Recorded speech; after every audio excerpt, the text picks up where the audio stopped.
No luck required campaign. Right. The idea actually came to me on a trip to the US. It was a work trip, but I was basically just in a clothing store, workwear clothing store, and I came across a range of clothing, and they used the phrase "no look needed," and I thought that was a really nice homage to their customers and the professions that they were in. And that's really the way I think us at Superod thought about our brand. When I spoke with the guys back in the UK internally, we came up with the no look required sort of theme. And the idea was really just to pay homage to our customers and the amazing things they do with our products on a daily basis.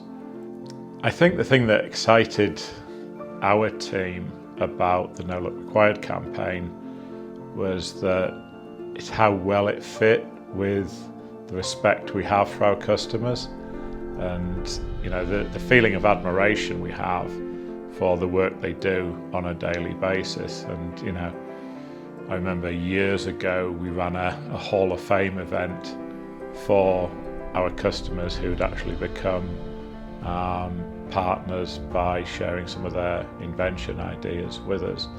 And I think we've always had that philosophy that our customers are our heroes, and without our customers we'd be nothing. So with any opportunity to say thank you to those customers, we're extremely excited about. I suppose when you put a campaign together like No Look Required, a lot of people will look at it. What's the return on investment? Is it behind a new product? Is it going to give us another 10% on the bottom line?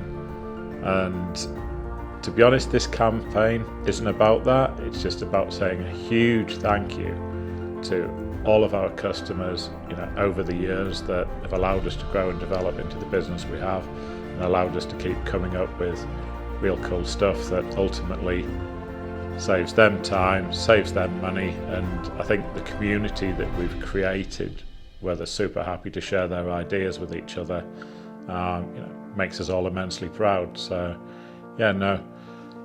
what's the campaign about? But in essence, it's just a real simple way to say thank you to everyone.